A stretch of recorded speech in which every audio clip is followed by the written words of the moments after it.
বন্ধুরা, good morning. কেমন আছেন আপনারা সবাই? আজ দেখুন সবজি কাটতে কাটতে আমি চলে এসেছি আপনাদের সাথে। এই ডাঁটাটা কেটে নেব, সবটা কাটবো না, কয়েকটা কাটবো। ডাঁটা দিয়ে আজকে ডাল করবো। আর করবো আজকে আমি এই লাল শাকটা কেটে নেবো। এটাকে আমি জল দিয়ে খুব ভালো করে ধুয়ে জলটাকে ঝরিয়ে নিয়েছি। আর করবো আমি আজকে লাউ ঘন্ট। তার জন্য লাউটাকে খোসাটাকে ছাড়িয়ে নিয়েছি। খোসাটাকে ছাড়িয়ে নিয়ে খুব ভালো করে ধুয়ে নিয়েছি। খোসাটাকে ছাড়িয়ে নিয়ে খুব ভালো করে ধুয়ে জলটাকে ছড়িয়ে নিয়েছি।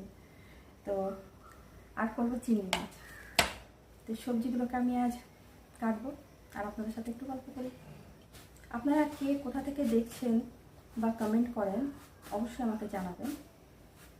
আমার ভালো লাগবে যে আমার বন্ধুরা কোথায় বাড়ি, কোথায় থাকেন আপনারা, সেটা জানতে কিন্তু খুব ভালো লাগে। আর আমার ভিডিওগুলো আপনাদের কেমন